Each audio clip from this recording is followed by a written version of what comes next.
नमस्कार, राम राम मेरे प्यारे भाइयों बहनों, स्वागत अभिनंदन आप लोगों का उत्कर्ष के ज्वलंत और क्रांतिकारी मंच पर। मैं आपका भाई हर्ष कुंडारा आपका हार्दिक अभिनंदन करता हूं। तो लाडो कैसे हैं आप? तो चलिए आज की एक धमाकेदार क्लास के साथ अपन बढ़ते हैं और आप सभी को मकर संक्रांति की हार्दिक शुभकामनाएं। मेरे लाडो संक्रांति के साथ साथ इस क्लास को भी देखना मत भूलिएगा क्योंकि एग्जाम हमारे नजदीक है। संक्रांति तो हर साल आती रहेगी पर नौकरी लगने के मौके हर साल नहीं मिलते हैं, ठीक है। तो पहला प्रश्न मैं आप लोगों के सामने लेकर आ रहा हूं दोस्तों। यहां पर देखो बहुत बेहतरीन क्वेश्चन है। क्या कह रहा है कि दी गई आकृति में त्रिभुजों तथा वर्गों की संख्या का अंतर ज्ञात करें। यह जो सवाल है बेटा आजकल काफी बार पूछा जाता है कि डिफरेंस लेता है। पहले तो क्या होता था, आपको केवल ट्रायंगल पूछे जाते थे, है ना, त्रिभुज पूछ लिया या वर्ग पूछ लिया। आजकल दोनों का डिफरेंस ये पूछा जाता है। तो बेटा अब आपसे बात की जाएगी। तो देखो पहले तो बात करें कि यहां पर पहले त्रिभुज कितने। तो देखो बेटा 1 2 3 और 4, 4 का डबल 8, 9 10 11 और ये 12 ये है। और 1 2 3 और 4, 4 का डबल 8, 12 और 8 20, 21 और ये 22। तो मेरे प्यारे लाडलो बच्चों, है ना, कि जो त्रिभुज होंगे वो तो हमारे पास हो जाएंगे 22। अब मैं वर्गों की बात करता हूं। जब मैं वर्ग की बात करूंगा तो देखो बेटा यहां पर जो वर्ग आएंगे ये वाले, तो ये तो हो जाएंगे 5 और इसके अंदर ये 1 आया तो ये हो गया ऊपर वाला 6 और 6 और ये भी बेटा कितने हो जाएंगे, 5 हो जाएंगे, है ना। 6 और 5 कितने हो जाएंगे बेटा, 11 और 11 के बाद में ये 1 आ जाएगा यानी कि 12। तो वर्ग कितने हो जाएंगे बेटा, 12। अब आपसे एग्जामिनर ने सवाल पूछा है कि भाई एक बात बताइए, एक बात बताइए कि भाई त्रिभुज के अंदर और वर्ग के अंदर अंतर क्या है। तो 22 में से 12 चले जाएंगे, अंतर आ जाएगा 10। तो बेटा 10 यानी कि बी ऑप्शन जो होगा वो आपका सही आंसर हो जाएगा। क्या मैं समझा पाया क्या मेरे लाडलो? ठीक है। तो चलिए अगला सवाल अपने आंखों के सामने आता है दोस्तों। अगला सवाल क्या कह रहा है कि निम्न आकृति में कितने त्रिकोण हैं। तो पहले तो बेटा सिंगल सिंगल काउंट कर लेते हैं, है ना। देखो 1 2 3 4 5 6 7 और 8 त्रिभुज यहां पर ये वाले हैं।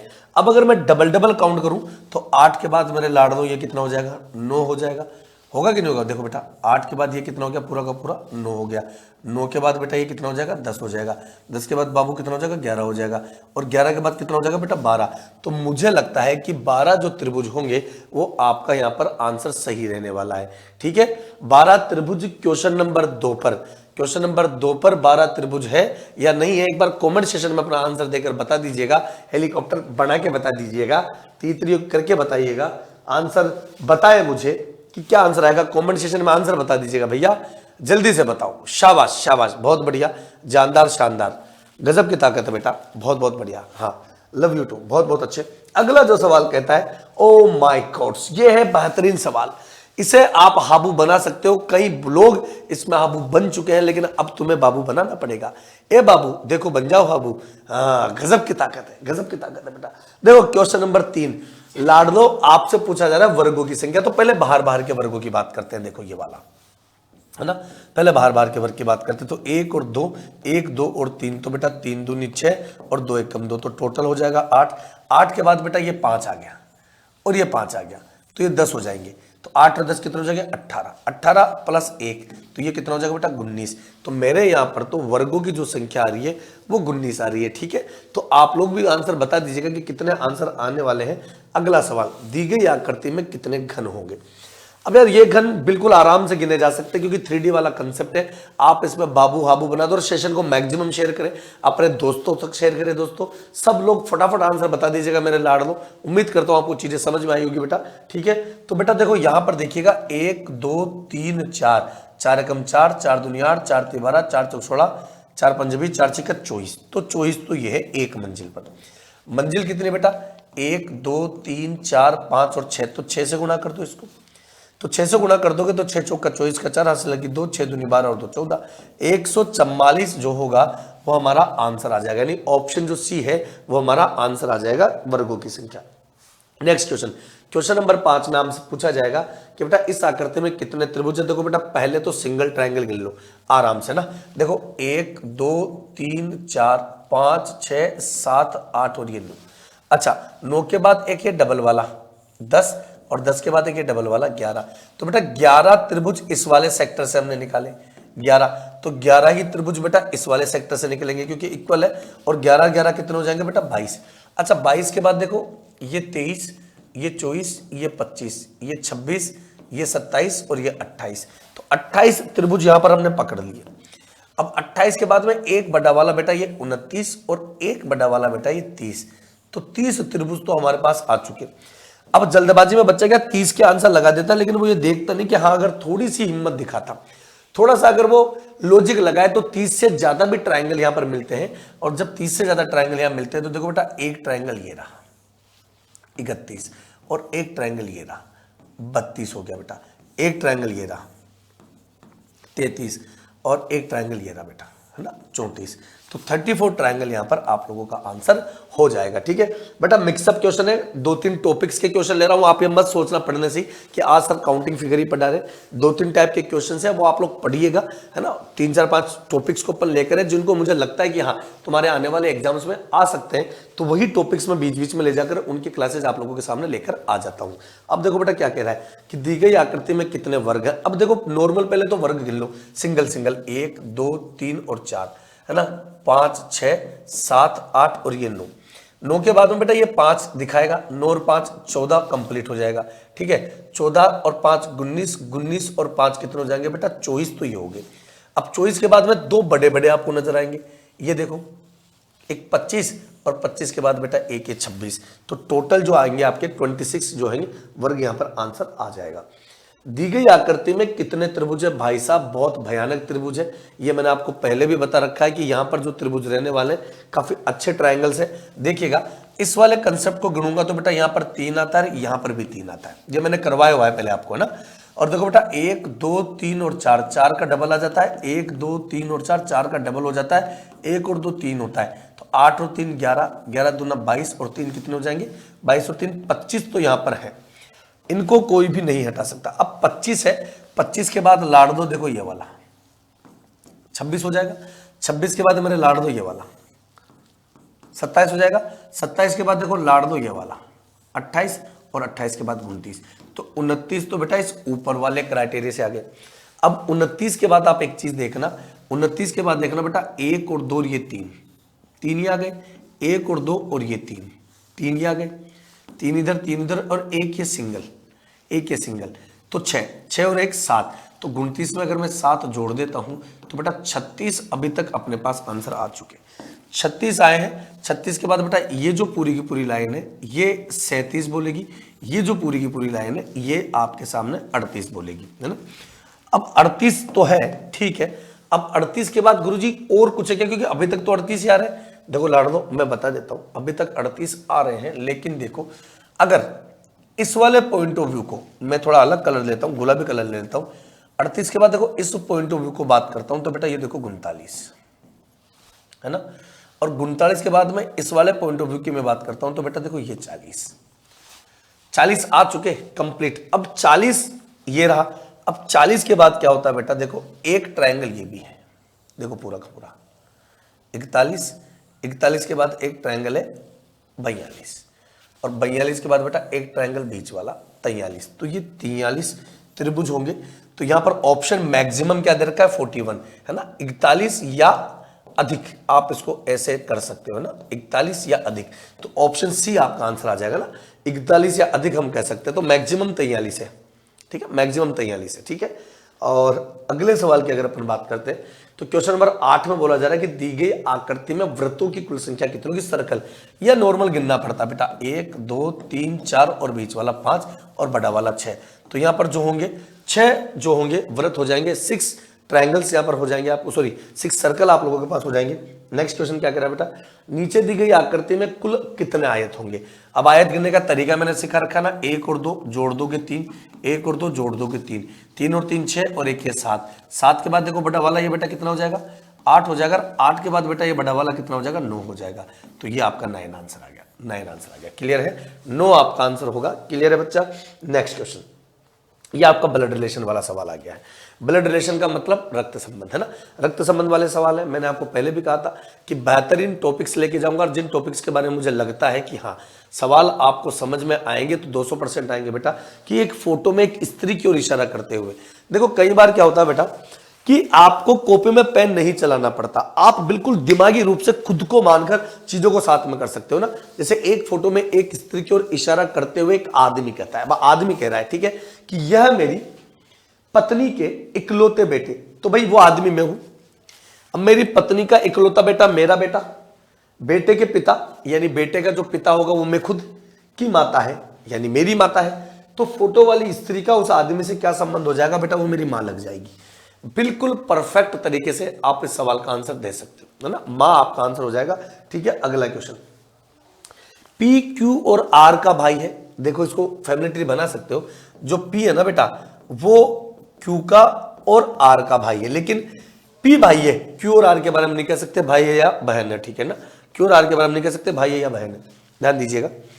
अगर मैं बात करता हूं कि एस जो है वो आर की मां है, एस जो है वो आर की मां है, एस आर की मां है, टी जो है पी का पिता है। अब टी पी का पिता है तो भाई सीधी सी बात है, दोनों के इन तीनों के मम्मी पापा अलग थोड़ी होंगे, ये तो पति पत्नी हो गए, है ना।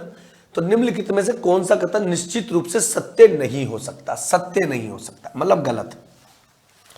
टी एस का पति है ये सत्य है, टी क्यू का पिता है ये सत्य है, टी क्यू का पति है ये असत्य है, एस पी की मां है ये सत्य। तो अपने को असत्य यानी गलत ढूंढना था, यानी ऑप्शन जो सी होगा वो हमारा आंसर होगा।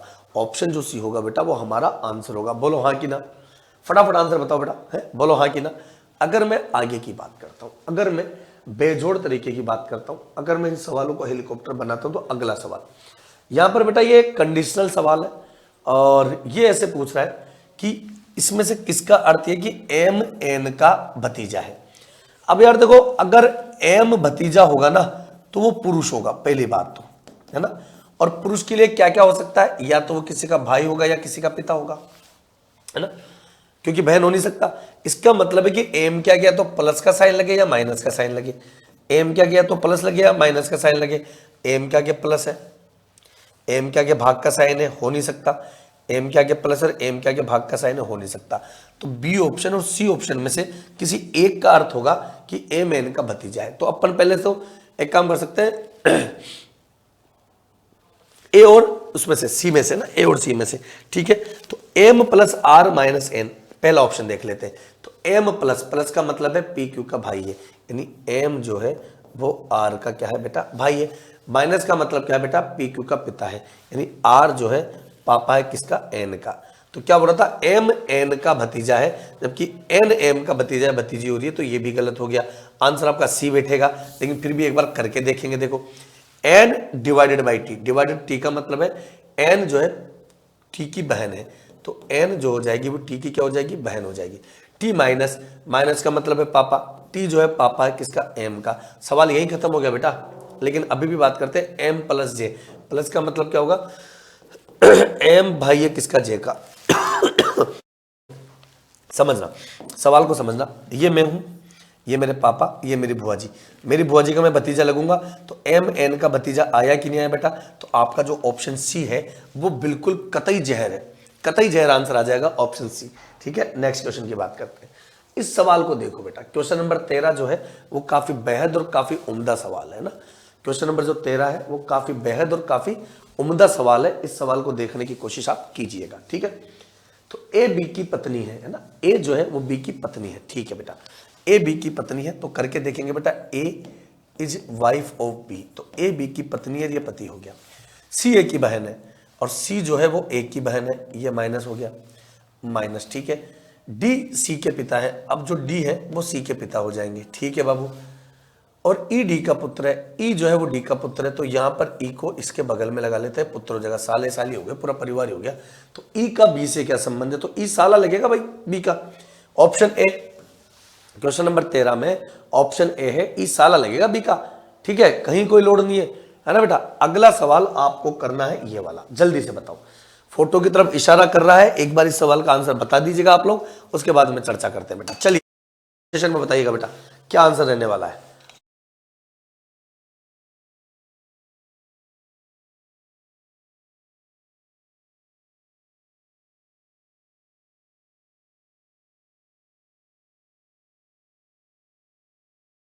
तो सवाल आपके सामने आ चुका है, आप पढ़ चुके हो और आप घटना घटा रहे हैं कि क्या कहना चाहता है कि राहुल के फोटो की तरफ इशारा करते हुए, है ना बेटा, राहुल के फोटो की तरफ इशारा करते हुए हरि ने कहा, हरि कहता है कि उसकी बहन के पिता मेरी पत्नी की माँ के पति हैं। अब यार एक बात बताओ कि उसकी बहन के पिता मेरी पत्नी जो है कि माँ यानी मेरी सासू के पति हैं, तो सीधी सी बात है उसका साला लगेगा। तो हरि का राहुल से क्या संबंध है, तो इसको आप लिख सकते हो।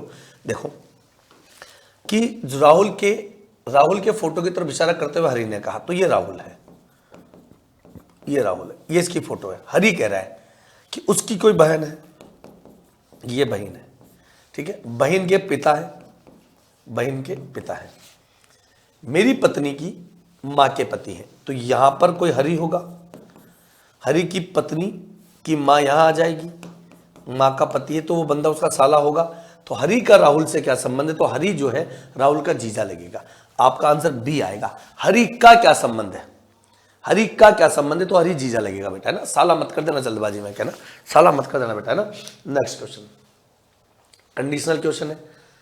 आपको इस पर पूछा है कि टी का एस से क्या संबंध है। टी का, तो देखो गुणा का मतलब क्या है कि पी क्यू की बहन है, इसका मतलब जो टी है वो आर की क्या हो गई, बहन है। प्लस का मतलब क्या है कि पी क्यू का भाई है, तो आर जो है वो वी का भाई है। डिवाइड का मतलब क्या है कि पी क्यू का पत्र है, यानी कि वी बेटा है किसका, एस का। अभी एस के बारे में हमें नहीं पता है ना बेटा कि पापा है कि मम्मी है, लेकिन हाँ टी बेटी है, आर बेटा और वी बेटा है। टी का एस से क्या संबंध होगा, तो टी जो है वो एस की पुत्री लगेगी बेटा, डी ऑप्शन होगा। आप आराम से फैमिली ट्री बना के देख सकते हैं, डी ऑप्शन होगा इसके अंदर। क्लियर है बच्चा, ऑप्शन डी यानी कि पुत्री आपका आंसर हो जाएगा। ऑप्शन डी यानी कि क्या हो जाएगा बेटा, पुत्री आपका आंसर हो जाएगा बेटा, ठीक है। नेक्स्ट क्वेश्चन की बात करते हैं। अगला क्वेश्चन करो, देखो इस क्वेश्चन को आराम से, बताइए इसका क्या आंसर रहने वाला है। क्वेश्चन को कीजिएगा, क्वेश्चन का आंसर आपको बताना है बेटा, क्या आंसर रहने वाला है, फटाफट तीतरी कर दीजिएगा। कहीं कोई लोड नहीं लेना, आग लगा देंगे, बर्बाद कर देंगे, हाबू बना देंगे बेटा, लेकिन लोड नहीं लेना है, ठीक है। शाबाश लाड़ दो। क्या कह रहा है, रमेश का एक लड़की की ओर इशारा करते हुए बताता है, रमेश एक लड़की की ओर इशारा करते हुए बताता है कि यह मेरे दादा की पुत्री। तो यानी कि यहां पर कोई रमेश है और लड़की की तरफ इशारा कर रहा है। लड़की का पता नहीं, लेकिन हाँ इसका कोई ना कोई पिता होगा और पिता का कोई ना कोई पापा होगा, वो दादा होगा। ये मेरे दादा की पुत्री, तो दादा की ये पुत्री होगी जो कि रमेश की बुआ लगेगी, है ना। पुत्री के इकलौते भाई, तो पुत्री का इकलौता भाई इसका खुद का पापा लगेगा। भाई की पुत्री है, तो भाई की पुत्री यानी इसकी कोई ना कोई बहन हो जाएगी। तो रमेश का उस लड़की से क्या संबंध होगा, तो रमेश भाई हो जाएगा बेटा, ऑप्शन बी आ जाएगा। कहीं कोई लोड लेना नहीं है, रमेश क्या हो जाएगा बेटा, भाई हो जाएगा। सिंपल बात, नो बकवास, हेलीकॉप्टर बना देंगे बेटा सवाल को। क्या कह रहा है कि इसमें पीएम का क्या है। अब आपको वापस से इसका फैमिली ट्री बनाना है। कंडीशन क्या दे रखी है बेटा कि यहां पे लिखा हुआ है कि ए गुणा का बी का अर्थ है कि ए बी का दादा है। ओहो, ए प्लस बी का अर्थ है कि ए बी की दादी है। ए डिवाइडेड बी का अर्थ है कि ए बी का भाई है, और ए माइनस बी का अर्थ है कि ए बी की क्या है, बहन है। तो एल गुणा पी जो लिखा हुआ है यहाँ पे, एल गुणा पी जो लिखा हुआ है, एल गुणा में P divided by N minus M, ठीक है। तो यहां पे क्या लिखा हुआ है, एल गुणा, गुणा का मतलब क्या है, ए बी का दादा है, तो एल जो होगा वो दादा हो जाएगा पी का। तो यहां पर इसका कोई पापा होगा और यहां पर ये पी हो गया। भाई गुणा का मतलब दादा है, तो एल दादा है ना पी का, P divided by N, A B का भाई है, जो पी है वो एन का भाई है, ठीक है। पी एन का भाई हो गया। एन माइनस एम, माइनस का मतलब क्या है, ए बी की बहन है, जो एन है वो एम की बहन है, एन जो है वो एम की बहन है। अब न तो एम का आइडेंटिफाइड हमें कोई भी है, न इनके पापा का पता, तो पी एम का क्या है, तो पी एम का भाई लगेगा ना यार, सीधी सी बात है। यहाँ दादा को जबरदस्ती घुसा हुआ है, पी एम का क्या लगेगा बेटा, भाई लगेगा। बोलो हाँ, जो पी है वो एम का क्या लगेगा बेटा, भाई लगेगा। सही है क्या। क्वेश्चन नंबर 17 में पी जो है वो एम का क्या लगने वाला है, जल्दी से बताओ।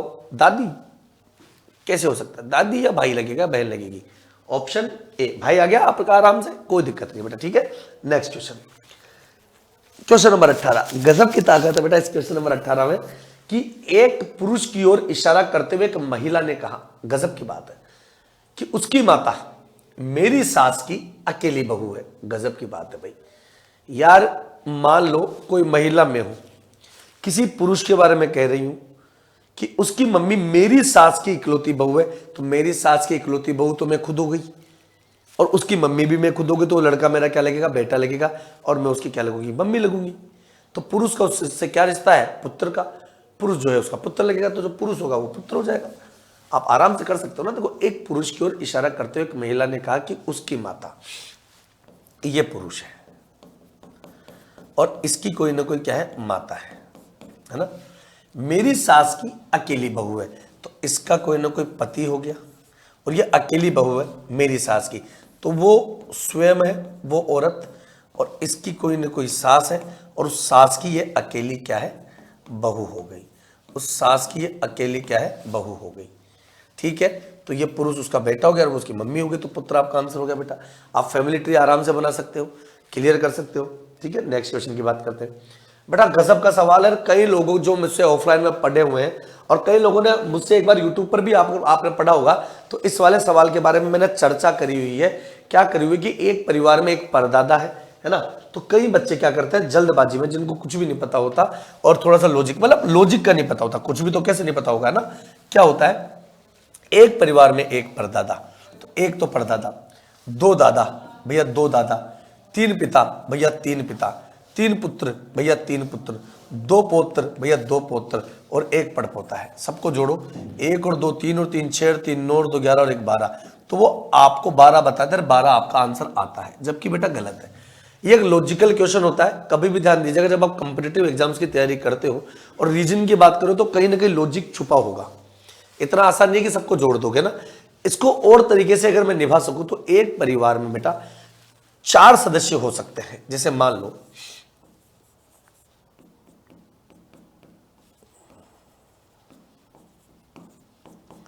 ये एक व्यक्ति है, इसका एक बेटा है,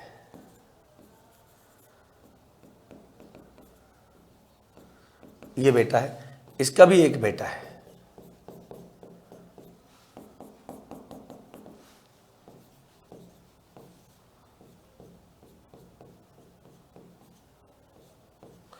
और इसका भी एक बेटा है। ये 4 सदस्य हो सकते हैं। अब इन चारों सदस्यों पर एक एक बात लागू हो सकती है। भाई ये इसके पापा, ये पापा के पापा दादा, और ये परदादा। तो ये क्या कह रहा है कि एक परिवार में एक परदादा है। देखो, पिता, पिता के पिता दादा और दादा, तो परदादा वाली बात तो हो गई सेट। 2 दादा है बेटा, इसका ये दादा है, इसका ये दादा है, 2 दादा हो गए बेटा। ठीक है, 3 पिता है बेटा, इसके पापा ये 1, इसके पापा ये 2, और इसके पापा ये 3, 3 पापा हो गए। 3 पुत्र बेटा, इसका बेटा ये, इसका बेटा ये, इसका बेटा ये, 3 पुत्र हो गए। 2 पौत्र है, इसका पोता ये, इसका पोता ये, और 1 पड़पोत्र है, इसका पड़पोता ये।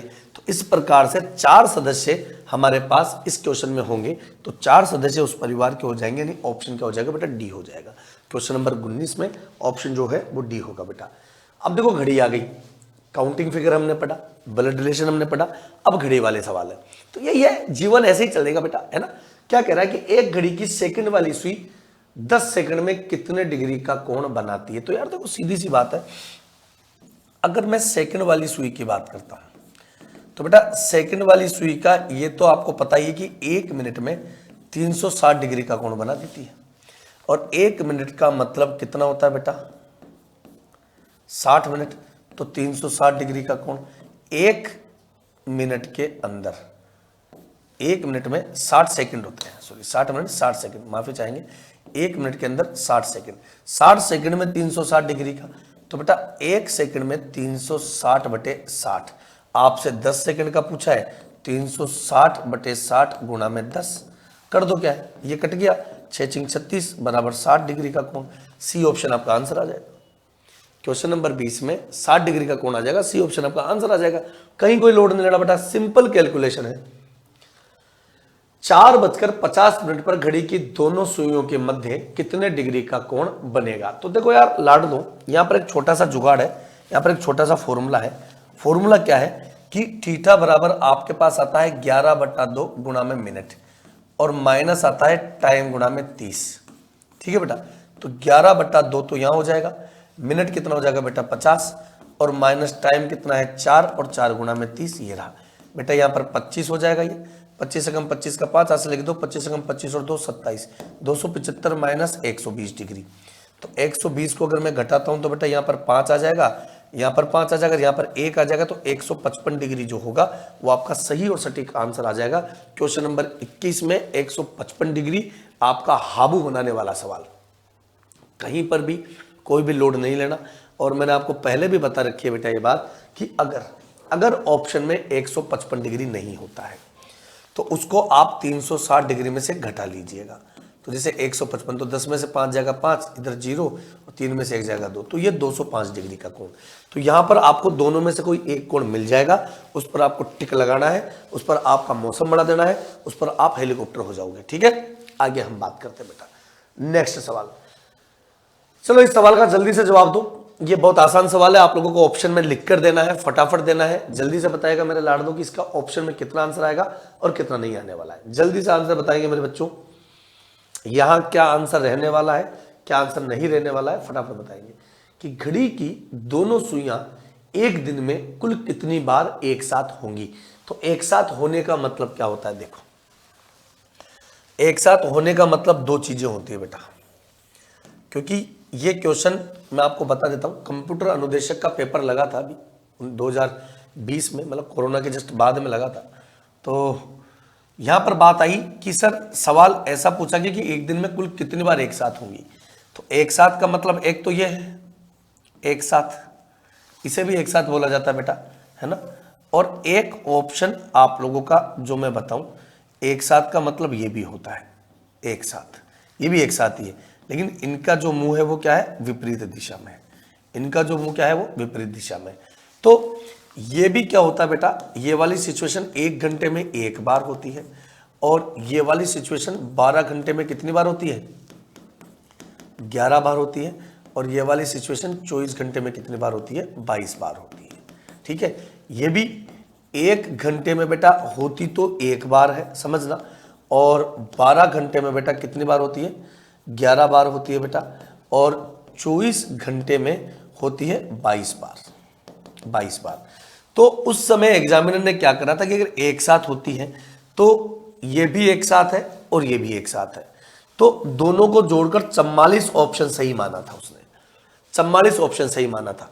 लेकिन यहां पर अगर ऑप्शन में 44 नहीं है तो समान रूप में 22 बार होगी। ये एक अपवादित सवाल है। इस सवाल में यह बोला जाना चाहिए था कि एक साथ होगी, जबकि उनका मुंह किधर हो, विपरीत दिशा में, तो बात वही करेंगे। जबकि विपरीत दिशा में नहीं होगी बात, तो ये दोनों भी काउंट करवा के बोला जा सकता था। तो फिलहाल आपका जो आंसर होगा वो 22 बार होगा। ये एक ट्रिकी क्वेश्चन कंप्यूटर अनुदेशक वाले जो पेपर लगा था उसमें पूछा गया था, चूंकि घड़ी का सवाल था तो इसमें मजा आता है बताने में ना। तो 24 घंटे में 22 बार नॉर्मली, ये तो डिनोट करेगा कि विपरीत दिशा में होगा कि नहीं होगा ना बेटा। तो 24 घंटे में एक दिन में पूरा 22 बार यहां पर आपका आंसर आ जाएगा। ठीक है, नेक्स्ट क्वेश्चन। अब एक घड़ी 1 बजे तो एक बार बजती है, 2 बजे 2 बार बजती है, 3 बजे 3 बार बजती है। इस प्रकार इस घड़ी में जितना देसी जुगाड़ बताता हूं, ये मैंने अभी कल परसों पढ़ाया भी है ना, कई बार मैं पढ़ा देता हूं। एक घड़ी 1 बजे 1 बार, 2 बजे 2 बार, 3 बजे 3 बार, 4 बजे 4 बार, फिर 5, 6, 7, 8, 9, 10, 11 और 12 बजे तक बजती है। जब इन सबको मैं जोड़ूंगा तो दिन के 12 बजे तक ये 78 बार बज चुकी होगी। फिर 12 के बाद वापस 1 बजेगा, फिर 2, फिर 3, फिर 4, फिर 5, फिर 6, फिर 7, 9, 10, 11 और 12, फिर ये 78 बार बजेगी। जब दोनों को जोड़ोगे तो 156 बार। तो एक पूरे दिन में बेटा ये बजेगी 156 बार। एक पूरे दिन में बजेगी कितनी बार बेटा, 156 बार। क्लियर है, कोई दिक्कत तो नहीं है बच्चा, 156 बार बज जाएगी। 24वां सवाल आपकी आंखों के सामने आ चुका है फड़फड़ाहट करते हुए। ये घड़ी के सुस्त, मंद और हेलीकॉप्टर होने से संबंधित प्रश्न होता है बेटा। और इस सवाल को जब आप पढ़ेंगे तो बहुत गजब के तरीके से पढ़ने वाले हैं। सवाल क्या कह रहा है कि एक घड़ी 5 घंटे में 2 मिनट सुस्त हो जाती है, तो वह 20 मिनट सुस्त कितने घंटों में होगी। सिंपल सी बात है बेटा, इसको आप एज एक सिंप्लीफिकेशन, एक समीकरण के थ्रू अगर आप ले सकते हैं तो देखो बेटा ध्यान दीजिएगा कि जो घड़ी है वो 2 मिनट सुस्त होती है, कितने घंटे में, 5 घंटे में। ध्यान दीजिएगा, तो 1 मिनट सुस्त होने में उसको कितना टाइम लगेगा, 5/2 घंटे लगेंगे। सुस्त होना चाहिए उसको कितना, 20 मिनट। और बेटा 20 मिनट सुस्त करेंगे तो 5/2 गुणा में 20, तो ये 10। तो टोटल कितना आ जाएगा बेटा? 5 घंटे में। टोटल कितना आ जाएगा बेटा? 5 घंटे में। ठीक है, टोटल कितना आ जाएगा बेटा? 5 घंटे में। टोटल कितना आ जाएगा बेटा? 5 घंटे में। क्लियर है क्या? क्लियर है क्या बेटा? टोटल 5 नहीं 50, 5 नहीं 50 यार, 5 तो निकल गया मुझे। 50 घंटे में 24वें क्वेश्चन में 50 घंटा। क्लियर है बाबू? कोई दिक्कत? अब देखो सवाल कई बार एडवांस हेलीकॉप्टर बना जाता है, कई बार आपको कैसे बनाता है, बहुत गजब का सवाल है बेटा। एक घड़ी 8 AM पर सही की जाती है, यह घड़ी 6 घंटों में 12 मिनट तेज हो जाती है। ठीक है, जबकि घड़ी दूसरे दिन 3 PM का समय बताती है, तो सही समय क्या होगा? तेज हो रही है ना, तो पहले तो 8 AM से लेकर दूसरे दिन 8 AM का समय मैं लूं तो मेरे पास 24 घंटे होते हैं, प्लस दूसरे दिन 3 PM की बात बताए तो 8 और 4 12 और 3 7, तो 7 घंटे और जुड़ेंगे, 24 और 7, टोटल मेरे पास 31 घंटों की बात हो रही है। अब देखिए 6 घंटों में 12 मिनट तेज हो जाती है, यानी कि 6 घंटों में 12 मिनट तेज हो जाती है, तो बेटा दो चीजें लेंगे, एक तरफ तो गलत समय और एक तरफ वास्तविक समय हम लेके चलते हैं। तो घड़ी का जो वास्तविक समय है वो तो है 6 घंटे, और 6 घंटे 12 मिनट ये गलत समय है। अगर मैं इसको पूरा बना लेता हूं 6 घंटे 12 मिनट को घंटों में, तो 6 और प्लस का 12/60 हो जाएगा, घंटा बनेगा मिनट को, तो 12 कम 12, 12 पंजे 60, 5 31 और 31/5 घंटे मान लेते हैं। तो 31 जब 5 घंटे होते हैं तो सही समय कितने घंटे का होता है बेटा? 6 घंटे का। जो गलत समय है 31/5 घंटे होते हैं, तो सही कितने अंतर आता है? 6 घंटे का। अगर मैं 1 घंटे की बात करता हूं कि 1 घंटा है, तो यहां पर 6 गुणा में 5/31 आ जाएगा। ढंग से देखना, कैलकुलेशन है। जबकि हमें दे कितना रखा है बेटा? टोटल समय 31 घंटे का। तो 31 घंटे में सुई का जो वास्तविक समय से पाला पड़ेगा, तो जब 31 घंटे गलत होंगे, 1 घंटा गलत होगा तो इतना सही घंटा, 31 घंटे गलत होंगे तो 6 गुणा में 5/31 और गुणा में 31, तो 31 से 31 कट गया बेटा, ये कितना आ जाएगा बेटा? 30 घंटे। तो कुल मिला के बात यह है कि सही समय तो था हमारा 30 घंटे का, और जो गलत समय आया वो हमारा आया 31 घंटे। मतलब 1 घंटा ज्यादा समय बता रही है, 1 घंटा अधिक समय बता रही है। अब जब अगले दिन कितने बज रहे? 3 बजे का समय होगा, तो इस समय पर 1 घंटा ये सुई घड़ी ज्यादा समय बता रही है, तो जो वास्तविक समय होगा बेटा वो 2 PM का होगा। क्या ये चीज मैं आपको समझा पाया क्या? जो वास्तविक समय होगा वो 2 PM का होगा। बोलो हाँ, क्लियर हुआ या नहीं हुआ? ओरिजिनल समय 2 PM का होगा या नहीं होगा मेरे लाडलो? सच्ची बताओ, मौसम बन पाया क्या बेटा? क्लियर है? कमेंट सेक्शन में एक बार इसका स्क्रीनशॉट ले सकते हो, आप लिख सकते हो कि एक तरफ जब भी घड़ी के इस प्रकार के कोई क्वेश्चन आ जाते हैं बेसिकली, तो एक तरफ तो जो गलत समय दे रखा है वो लिख दो, और एक तरफ में जो सही समय, जो अंतराल होगा वो आपका आंसर हो जाएगा। अगर तेज दे रखा है तो तेज आ जाएगा, धीमे दे रखा है तो धीमे। अगर जैसे यहां पर धीमे आता तो 31 घंटे धीमे हो गई, ठीक है, 31 घंटे धीमे हो गई तो 3 बता रही है, जबकि सही समय 30 घंटे सही था, तो 31 घंटे धीमे हो जाएगी, तो इसमें 4 बच जाते हैं, धीमे वाले सवाल में 4 बच जाते हैं, है ना। तो यहां पर अंतर होता रहता है, घटना घटती रहती है। अगला सवाल हम आपके सामने लेकर आ रहे हैं बेटा, नेक्स्ट। अगर एक घड़ी में 5:25 का समय हो रहा हो तो दर्पण में उस घड़ी में कितना बजे दिखाई देगा? तो बेटा यहां पर दर्पण का समय है, अगर कोई भी घड़ी का समय किसी भी दर्पण में देखा जाए या दर्पण का समय घड़ी में देखा जाए, तो पहली बात तो वो एक दूसरे के उल्टा दिखेगा। उल्टा मतलब बायां हिस्सा दायां दिखेगा, दायां हिस्सा बायां दिखेगा। अब समय को तो अपन बना नहीं सकते कि 5:25 को कैसे बनाए, है ना। तो इसका एक जुगाड़ होता है बेटा। जुगाड़ क्या होता है कि देखो, 2 जुगाड़ है कि अगर आपका समय 12:01 से लेकर 12:59 तक का हो तो उस समय का दर्पण प्रतिबिंब देखने के लिए उसको 23:60 में से घटा दो। इसके अलावा दुनिया का कोई भी समय हो, उसका दर्पण प्रतिबिंब देखने के लिए उसको 11:60 में से घटा दो। तो ये 5:25 इस कैटेगरी में आएगा। घटा दूंगा, इधर 35 आ जाएगा, इधर 6 आ जाएगा, तो 6:35 ये आपका आंसर हो जाएगा। तो 6:35 ये आपका आंसर हो जाएगा। ठीक है, तो 26वें क्वेश्चन में आपका आंसर होगा बी। 26वें क्वेश्चन में आपका आंसर हो जाएगा बी, है ना। 6:35 आपका ये पूरा क्वेश्चन का आंसर हुआ। अब बेटा अगले सवाल की बात करते हैं। सवाल बड़ा पेचीदा है, लेकिन हो सकता है।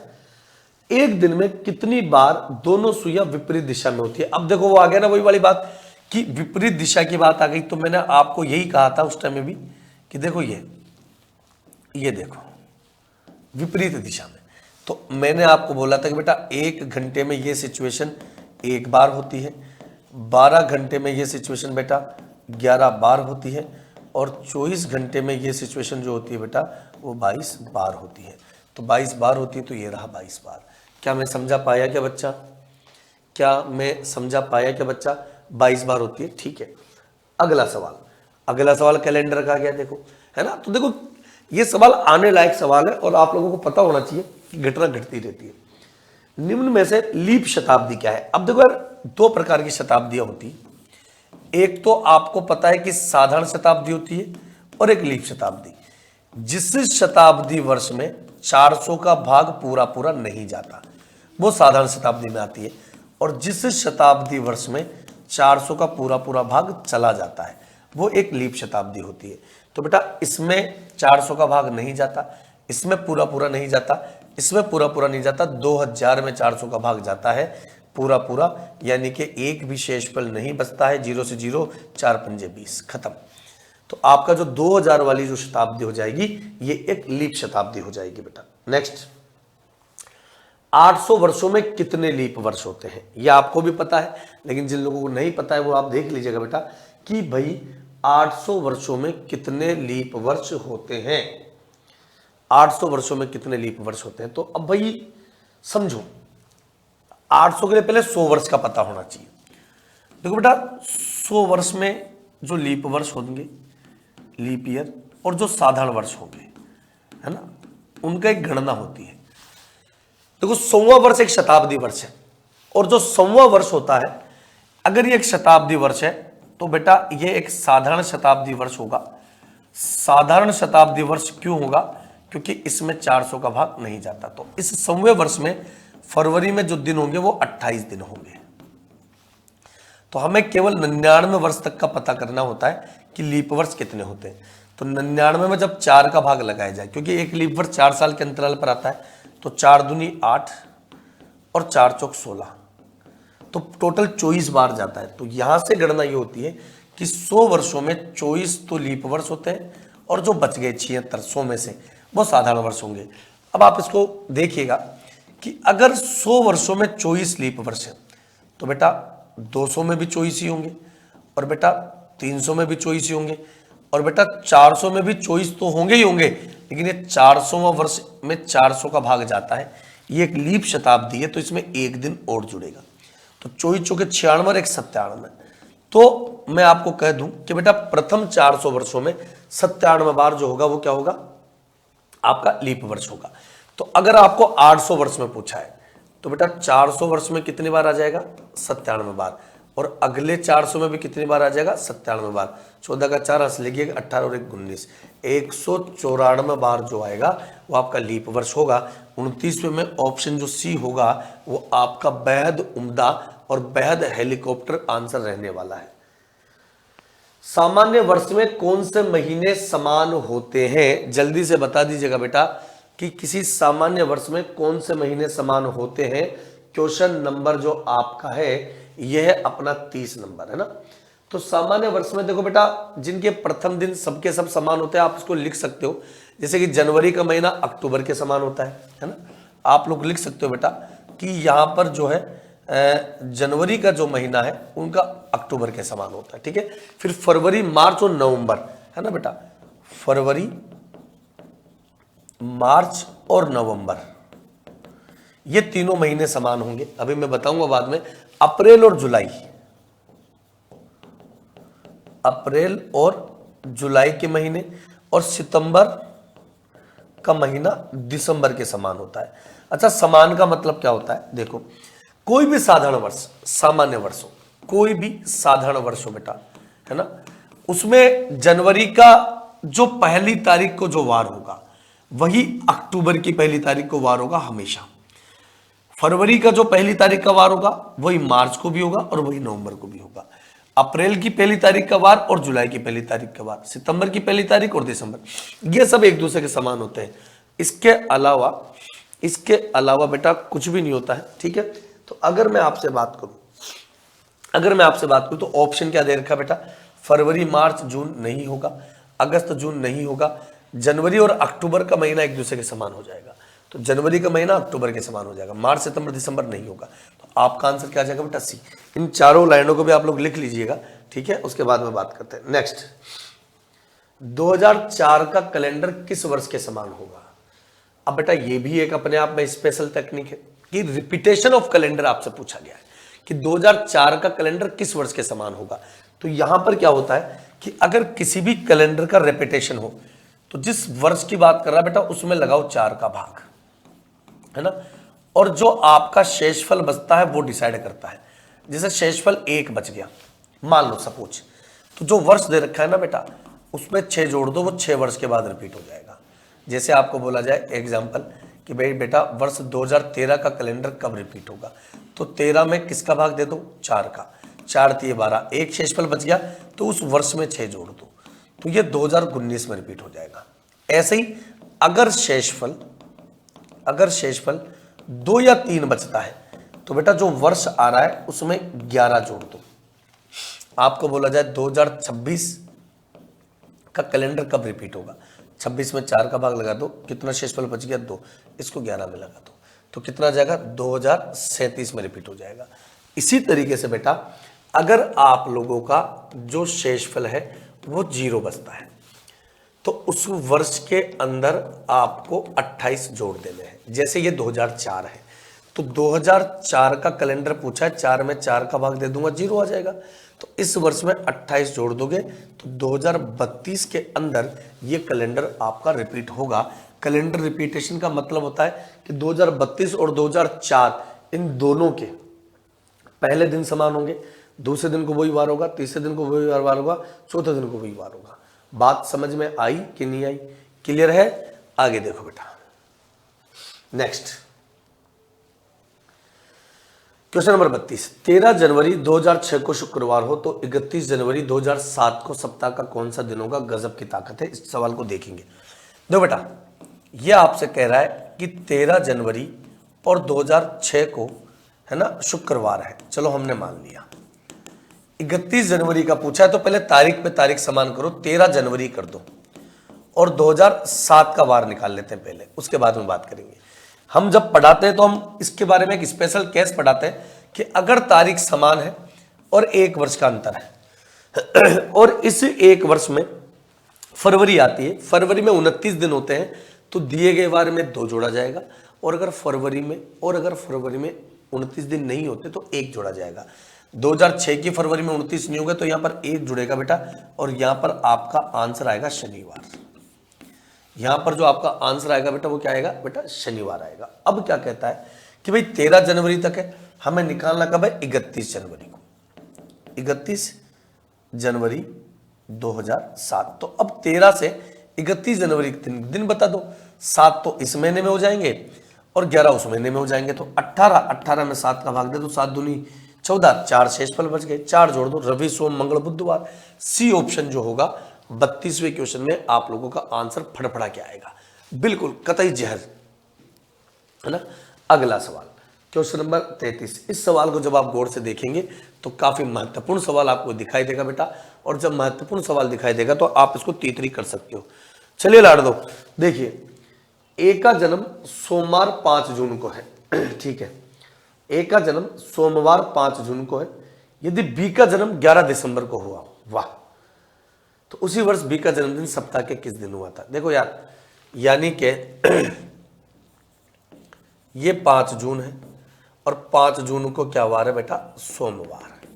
अब आपसे पूछा जा रहा है कि बी का जन्म 11 दिसंबर को हुआ, तो आपको सीधी सी बात है 11 दिसंबर का दिन निकालना है। तो ओड डेज वाला है टाइप फर्स्ट जो मैं पढ़ाता हूँ बेटा, जून होता है, जून में दिन होते हैं 30, 30 में से 5 चला गया, कितने बच गए 25, 25 में ओड डेज की संख्या होती है 4, 7 का भाग लगाने पर। जुलाई में 3, अगस्त में 3, सितंबर में 2, अक्टूबर में 3, नवंबर में 2 और दिसंबर में 4, क्योंकि 11 में 7 का भाग लगेगा। 4 और 3 7 कट गया, 3 2 5 और 2 7 कट गया, 3 और 4 7 कट गया, शेषफल 0 आया। तो सोमवार जो होगा वो आपका आंसर आएगा, यानी कि ऑप्शन जो सी हो जाएगा क्वेश्चन नंबर 33 में आपका आंसर हो जाएगा। क्या मैं समझा पाया लाडलो? मन में कोई गंदे विचार तो नहीं आ पा रहे बेटा? ठीक है, आगे हम बात करते हैं। सवाल क्या कह रहा है बेटा?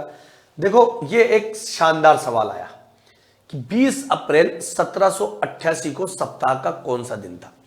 चूंकि 1788 है, लीप वर्ष है, लेकिन वार आपसे पूछा है, तो देखो बेटा इसका एक फॉर्मूला होता है, दिनांक प्लस वर्ष प्लस महाकोड प्लस शताब्दी कोड और प्लस लीप ईयर, 7 का भाग लगाना होता है। शेषफल 0 बचेगा तो शनिवार लिखेंगे।